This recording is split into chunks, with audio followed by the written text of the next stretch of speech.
നല്ല വറുത്തരച്ച സാമ്പാർ ഉണ്ടാക്കിയാലോ? അതിന് നമുക്ക് ആദ്യം വേണ്ടി എന്തെന്നല്ലേ, നമ്മുടെ വെളിച്ചെണ്ണ കേട്ടോ. ഒരു 1/4 കപ്പ് വെളിച്ചെണ്ണ എടുത്ത് നമ്മളൊരു ചീനച്ചട്ടിയിലേക്ക് പാർന്ന് അതിലേക്ക് 8 അല്ലി വെളുത്തുള്ളിയും ഒരു 10-12 നമ്മുടെ ചെറിയുള്ളിയില്ലേ, നമ്മളെ ചെറിയുള്ളി ഇട്ട് പിന്നെ കറിവേപ്പില കേട്ടോ. കറിവേപ്പില തൽക്കാലം ഇപ്പം എണ്ണയിൽ മാത്രം ഇടുന്നതാ, പിന്നെ നമ്മൾ ചേർക്കുന്നുണ്ട്. പിന്നെ നമുക്ക് വേണ്ടിയത് തേങ്ങ കേട്ടോ. തേങ്ങ എത്രമാണെന്ന് വെച്ചാൽ ഒരു 1.5 മുറി തേങ്ങ നമുക്ക് ഇതിലേക്ക് ആവശ്യമായിട്ട് വരും. 1.5 മുറി എന്ന് വെച്ചാൽ ഒരു തേങ്ങയും പിന്നെ ഒരു തേങ്ങേൻ്റെ പകുതിയും, അങ്ങനെ 1.5 മുറി തേങ്ങയും ഇട്ട് നല്ല പോലെ ഈ എണ്ണയിൽ നമ്മുടെ തേങ്ങേനെ എല്ലാ ഭാഗത്തും എത്തിക്കണം. പിന്നെ നമുക്ക് വേണ്ടിയത് ഒരു 1/4 ടീസ്പൂൺ നമ്മളെ ഉലുവ, പിന്നെ വേണ്ടിയത് നമ്മളെ കുരുമുളകില്ലേടോ 1/2 സ്പൂൺ കുരുമുളകും, പിന്നെ നല്ല ജീരകവും വേണം. നമ്മൾ സാമ്പാറിനെപ്പോൾ നല്ല ജീരകമാണ് ഉപയോഗിക്കുക. അപ്പോൾ നല്ല ജീരകം എന്ന് വെച്ചാൽ ചെറിയ ജീരകം ഒരു 1/2 സ്പൂൺ ചെറിയ ജീരകവും ഇട്ട് നല്ല പോലെ ഇളക്കി കൊടുക്കണം കേട്ടോ. സാമ്പാർ വറുത്തരച്ച സാമ്പാറിന് ആകെ ഏറ്റവും പണിയുള്ള പണിയെന്ന് വെച്ചാൽ തേങ്ങ വറുത്തെടുക്കലല്ലേ. അപ്പോൾ ഇതുപോലെ നിങ്ങളെല്ലാവരും വറുത്ത് നോക്കണേ, അടിപൊളി ടേസ്റ്റുള്ള സാമ്പാർ തന്നെ നമുക്ക് കിട്ടും. അപ്പോൾ 2 തണ്ട് കറിവേപ്പില കൂടെ ചേർത്ത് നല്ല പോലെ ഇളക്കി മിക്സാക്കി നമുക്ക് വറുത്തെടുക്കാവുന്നതാണ്. ഇഷ്ടപ്പെട്ട ലൈക്കും സബ്സ്ക്രൈബും ചെയ്യാൻ മറക്കരുത് കേട്ടോ. ഇങ്ങനത്തെ പുതിയ പുതിയ വീഡിയോസായിട്ട് ഞാളെ വരും. ഇങ്ങനെ ഉണ്ടാക്കി നോക്കിയിട്ട് മസ്റ്റായിട്ട് ട്രൈ ചെയ്തിട്ട് ഞാളെ യൂട്യൂബിൽ ഫീഡ്ബാക്ക് അറിയിക്കണേ കേട്ടോ. കമൻറ്റ് ബോക്സിൽ ഫീഡ്ബാക്ക് അറിയിക്കണേ. എന്നാൽ നല്ല കളർ ഇങ്ങനെ ബ്രൗൺ കളറിലേക്ക് വരുന്ന സമയത്ത് നമുക്ക് അല്പം കായപ്പൊടിയും ചേർക്കണം. ഈ കളറാവും കേട്ടോ, ബ്രൗൺ കളറായിട്ട് വരും. ഈ സമയം നമ്മൾ കായത്തിൻ്റെ പൊടിയാണ് ഉപയോഗിക്കുന്നത്. നിങ്ങൾക്ക് കായ ഉപയോഗിക്കട്ടോ, കട്ടക്കായ ഉപയോഗിക്കാം. ഞാളിപ്പോൾ ഉപയോഗിക്കുന്നത് നമ്മളെ കൈമേലുള്ളത് കായത്തിൻ്റെ പൊടി ആയതുകൊണ്ട് തന്നെ 1/2 സ്പൂണിലധികം, 1/2 സ്പൂൺ മുതൽ 3/4 സ്പൂൺ വരെ നമുക്ക് കായപ്പൊടി ഉപയോഗിക്കാവുന്നതാണ് കേട്ടോ. അപ്പോൾ നമ്മൾ കായപ്പൊടി ഇട്ടതിന് ശേഷം നല്ല പോലെ വീണ്ടും ഇളക്കി നല്ലോണം വറുത്തെടുക്കേണ്ടതാണ് കേട്ടോ. ഈ തേങ്ങ വറന്ന് ഇട്ടാൽ മാത്രമേ നമ്മളെ സാമ്പാർ അടിപൊളി ടേസ്റ്റ് കിട്ടുള്ളൂ. അപ്പോഴത്തേക്ക് നമുക്ക് ഒരു കപ്പ് നമ്മളെ തുവരപ്പരിപ്പ് നല്ല പോലെ കഴുകി വൃത്തിയാക്കിയ ശേഷം നമ്മൾ 2 കപ്പ് വെള്ളം പാർന്ന് നമുക്ക് വേപ്പിച്ചെടുക്കണം. അതിലേക്ക് 1 സ്പൂണ് മഞ്ഞൾപ്പൊടി, അല്ല 1/2 സ്പൂണ് മഞ്ഞൾപ്പൊടി കേട്ടോ. 1/2 സ്പൂൺ മഞ്ഞൾപ്പൊടി, ആവശ്യത്തിന് ഉപ്പും ചേർത്ത് 2 വിസിലടിപ്പിച്ച് നമുക്ക് ഈ പരിപ്പ് വേപ്പിച്ചെടുക്കാം. സാമ്പാർ പരിപ്പ് എന്നും പറയും, തുവരപ്പരിപ്പ് എന്നും പറയില്ല. അപ്പോഴത്തേക്ക് നമ്മളെ പുളി സെറ്റാക്കി വെക്കണ്ടേ. അപ്പോൾ ഒരു ചെറുനാരങ്ങയുടെ വലിപ്പത്തിലുള്ള പുളിയിലേക്ക് 1 കപ്പ് വെള്ളവും പാർന്ന് നല്ല പോലെ കുതിരാൻ വെക്കണം. ഒരു 10 മിനിറ്റ് ഈ വെള്ളത്തിൽ കിടന്ന് പുളി നല്ല പോലെ കുതിർന്നാൽ നമുക്ക് പുളിവെള്ളം സിമ്പിളായി നല്ല അടിപൊളിയായിട്ട് തന്നെ കിട്ടുന്നതായിരിക്കും കേട്ടോ. അപ്പോൾ ഒരു 10 മിനിറ്റ് നമുക്ക് പുളിവെള്ളം മാറ്റി വെക്കാം. അപ്പോഴത്തേക്ക് നമ്മളെ പച്ചക്കറികൾ എടുക്കുക. അതായത് 4 ഉരുളക്കിഴങ്ങും 2 നമ്മളെ ക്യാരറ്റും ഒരു ചെറിയ കഷ്ണം പടവലും, പിന്നെ വേണ്ടിയത് 3 പച്ചക്കായി, ഒരു ചെറിയ കഷ്ണം ചേന, പിന്നെ ഒരു കുഞ്ഞി പപ്പായ കേട്ടോ. നമ്മൾ കർമൂസാന്ന് പറയും. ഒരു കുഞ്ഞി പച്ച കർമൂസ എടുത്ത് നല്ല ചെറുതാക്കി തീരെ ചെറുതാക്കറേ, ഒരു മീഡിയം സൈസിൽ മുറിച്ചിട്ടതിന് ശേഷം പിന്നെ നമുക്ക് വേണ്ടിയത് 2 സവാളയും 1 തക്കാളി കേട്ടോ. 2 സവാളയും 1 തക്കാളിയും മുറിച്ചിട്ടതിന് ശേഷം അതിലേക്ക് നമ്മൾ പച്ചക്കറി വെള്ളം പാരണം.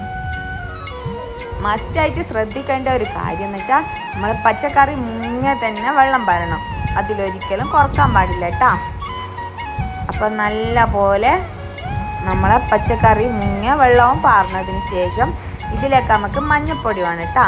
ഒരു 1/2 സ്പൂൺ മഞ്ഞൾപ്പൊടിയും 1 സ്പൂണും മുളക് പൊടിയും 1.5 സ്പൂണ് നമ്മളെ മല്ലിപ്പൊടിയും, 1.5 സ്പൂണ് മല്ലിപ്പൊടിയും പിന്നെ നമുക്ക് വേണ്ടത് പച്ചമുളകാണ്. ഒരു 2 പച്ചമുളക് അരിഞ്ഞതും ചേർത്ത് നല്ല പോലെ ഇളക്കണം. അപ്പോഴത്തേക്ക് നമ്മൾ ലോ ഫ്ലെയിമിലിട്ട് നമ്മുടെ തേങ്ങ നല്ല പോലെ വറന്ന് വന്നിട്ടുണ്ടാവും കേട്ടോ. ഇടയ്ക്കിടയ്ക്ക് ഇളക്കാൻ മറക്കറേ. ഇതും വെച്ച് വേറെ പണിക്കെല്ലാം പോയാൽ ഇത് കരിഞ്ഞു പോകാൻ സാധ്യതയുണ്ട്. അപ്പോൾ ശ്രദ്ധിക്കണേ നിങ്ങൾ. പിന്നെ നമ്മൾ മൂടി വെച്ച് നേരെ ഗ്യാസ് മേൽ വെച്ച് നല്ലതുപോലെ വേപ്പിച്ചെടുക്കണം. നമ്മളെ പച്ചക്കറി കേട്ടോ. ഇതാ അടിപൊളിയായിട്ട് തന്നെ നല്ല പോലെ വെന്ത് വരുന്നുണ്ട്. അപ്പോൾ ഒരു അര വേവ് വന്നാൽ നമ്മൾ മുരിങ്ങാക്കായി ഇട്ട് കൊടുക്കണേ. നമ്മളെ 4 മുരിങ്ങാക്കായി ചെറുതാക്കിയല്ലേ മീഡിയം സൈസ് കട്ടാക്കിയതും കൂടി ഇതിലേക്ക് ചേർത്ത് ഉപ്പ് ആവശ്യത്തിന് ചേർക്കാൻ മറക്കണ്ട കേട്ടോ. പിന്നെ നമ്മളെ പരിപ്പെല്ലാം നല്ലോണം വെന്ത് വന്നിട്ടുണ്ട്. അപ്പോൾ നമ്മൾ ആയ പച്ചക്കറിയിലേക്ക് നമ്മളെ പരിപ്പും ചേർത്ത് നല്ല പോലെ മിക്സാക്കി എടുക്കണം കേട്ടോ. നല്ല പോലെ മിക്സാക്കി ഒരു 5 മിനിറ്റിന് ശേഷം നമ്മളെ പുളി ഉണ്ടല്ലോ, നമ്മൾ കുതിർക്കാൻ വേണ്ടി വെച്ച പുളി നല്ല പോലെ പിഴിഞ്ഞെടുത്ത് അതും നമ്മൾ ചേർക്കണം. പിന്നെ നമുക്ക് ആവശ്യമുള്ളത് സാമ്പാർ പൊടി കേട്ടോ. സാമ്പാർ പൊടി ഒരു 6 സ്പൂണ് സാമ്പാർ പൊടി നമ്മൾ നല്ല പോലെ പതിച്ചിരുന്ന അതിലേക്ക് പുളി ചേർക്കുന്നതിന് മുമ്പേ ചേർത്ത് പിന്നെ നമുക്ക് പുളിയാണ് കേട്ടോ. അപ്പം നമ്മൾ നല്ല പോലെ പിഴിഞ്ഞ് പുളിയെല്ലാം എടുത്ത് അതും അതിലേക്കിട്ട് പിന്നെ ആവശ്യത്തിന് ഉപ്പ് നോക്കിയിടണേ. ഉപ്പ് നോക്കിയിടാൻ എപ്പോൾ ശ്രദ്ധിക്കണം. അപ്പോൾ ഉപ്പ് ഇട്ട് പിന്നെ നമ്മളെ പുളിയും പിഴിഞ്ഞ് പിന്നെ നമ്മൾ എന്തോണി എടുക്കണോ, ഇതിനെ നല്ല പോലെ വേപ്പിച്ചെടുക്കണം കേട്ടോ.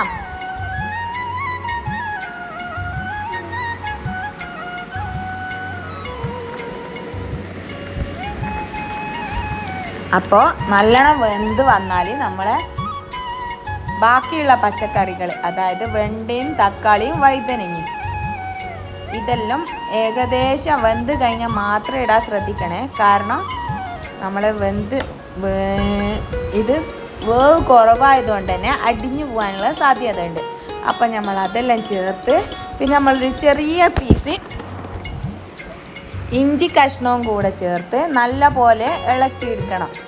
കറിവേപ്പില ഉണ്ടെങ്കിൽ ഈ സമയം നമുക്ക് 2 കറിവേപ്പില കൂടി ഇതിലേക്ക് ചേർക്കാവുന്നതാണ് കേട്ടോ.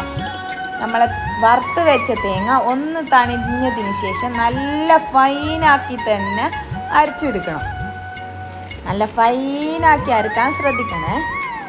നമ്മൾ ഫൈനാക്കി അരച്ചതിലേക്ക് കുറച്ച് വെള്ളം കൂടെ ചേർത്ത് നമ്മൾ അതിനെ ഒന്ന് ലൂസാക്കി എടുക്കുന്നുണ്ട്. നിങ്ങൾ മിക്സിയിലിടുമ്പോൾ കുറച്ച് വെള്ളം ചേർത്ത് അരച്ചാൽ മതി കേട്ടോ. അപ്പോൾ നമ്മുടെ തേങ്ങ കൂടെ ഇതിലേക്ക് ചേർക്കുന്ന ലാസ്റ്റ് ഏകദേശം നമ്മളെ പണി ഇവിടെ തീരാനായിരിക്കുന്ന കേട്ടോ. അപ്പം നമ്മൾ തേങ്ങ കൂടെ ചേർത്ത് സാമ്പാർ നല്ലോണം പതച്ച് വരണം. ആവശ്യത്തിന് വെള്ളം പാരാൻ നിങ്ങൾ മറക്കണ്ടേ. അതായത് നമ്മളിപ്പോൾ എടുത്തിരിക്കുന്നത് തേങ്ങയിലേക്ക് ഏകദേശം ഒരു 4 കപ്പ് വെള്ളം, പിന്നെ നമ്മൾ പിന്നെയും ചേർത്തത് ഒരു 4 കപ്പ് വെള്ളം കേട്ടോ. അങ്ങനെ ഏകദേശം 8 കപ്പ് വെള്ളം പാർന്നിട്ടാണ് നമ്മൾ ഈ സാമ്പാർ എടുക്കുന്നത്. കാരണം അങ്ങനെ നമ്മൾ ലൂസ് നോക്കിയിട്ട്, അതായത് പതക്കുന്നതായിരുന്നു. നമ്മളിപ്പോൾ നല്ലോണം സാമ്പാർ പതക്കാൻ വെക്കൂലേ, അപ്പോഴത്തേക്കും നല്ല മുയിത്തിട്ടുണ്ടാവും, അതായത് നല്ല കട്ടിയിലാവും. അതുകൊണ്ട് തന്നെ കുറച്ച് ലൂസാക്കിയിട്ടാണ് നമ്മളെപ്പോൾ എടുക്കേണ്ടത്. അപ്പോൾ ഏകദേശം നമ്മളെ പണി കഴിഞ്ഞു എന്ന് പറഞ്ഞത് സത്യം കേട്ടോ. ഇനി നമുക്ക് താളിച്ചും കൂടി ഇട്ടാൽ, അതായത് തൂങ്ങിച്ചിടുക എന്നും പറയും.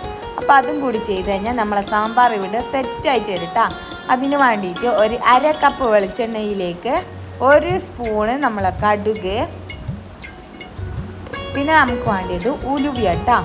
അതായത് ഒരു 1/4 ടീസ്പൂൺ ഉലുവ. അതിൻ്റെ മുന്നേ നമ്മളെ കടുകെല്ലാം നല്ല പോലെ പൊട്ടണേ. ഇഷ്ടപ്പെട്ടാൽ ലൈക്കും സബ്സ്ക്രൈബും ചെയ്യണേ, മറക്കല്ലേ. ഇങ്ങനെ മസ്റ്റായിട്ട് ട്രൈ ചെയ്തോ. ഇത് അടിപൊളിയായിട്ട് തന്നെ നമുക്ക് സാമ്പാർ കിട്ടുന്നതായിരിക്കും കേട്ടോ. അപ്പോൾ നമ്മുടെ കടുവെല്ലാം നല്ലോണം പൊട്ടി വരുന്നുണ്ട്. അപ്പം അതിലേക്ക് നമുക്ക് ഒരു 2 പിഞ്ച് നമ്മൾ ഉലുവയും പിന്നെ നമുക്ക് വേണ്ടിയത് കായ് മുളക, വറ്റൽ മുളക് അല്ലേ. അപ്പോൾ ഒരു 4 വറ്റൽ മുളകും 2 തണ്ട് കറിവേപ്പില ഇട്ട് നല്ല പോലെ വാട്ടിയെടുക്കണം. അതിലേക്ക് ഒരു സവാള ചെറുതാക്കി കട്ട് ചെയ്ത് കൂടിയിട്ട് ഒന്നങ്ങ് വഴറ്റിയാൽ മതി കേട്ടോ. അധികം വഴറ്റണ്ടേ. ഒന്നങ്ങ് വാടിയതിന് ശേഷം നമ്മൾ ഈ സാമ്പാറിലേക്ക് ഇട്ടാൽ അടിപൊളി ടേസ്റ്റുള്ള സാമ്പാർ ഇവിടെ റെഡി ആയി കിട്ടും. മസ്റ്റ് മസ്റ്റ് മസ്റ്റ് ട്രൈ കേട്ടാ. ഇന്ന് വെച്ചിട്ട് നാളെ കൂട്ടുന്നാണെങ്കിൽ എൻ്റെ പൊന്നോ അടിപൊളിയായിരിക്കും കേട്ടാ. മസ്റ്റായിട്ട് ട്രൈ ചെയ്യണേ. ഇഷ്ടപ്പെട്ടാൽ ലൈക്കും സബ്സ്ക്രൈബും ചെയ്യണം കേട്ടാ. അതിൻ്റെ മേലേക്ക് ഒരു പിടി നമ്മളെ മല്ലിച്ചപ്പും കൂടിയിട്ട് നമ്മൾ ഓഫാക്കി വെക്കണേ ഫ്ലെയിം. ആ തേങ്ങേൻ്റെ ഓ സാമ്പാറിൻ്റെ ഒരു മണം വരുന്നുണ്ട് എൻ്റെ പൊന്നു.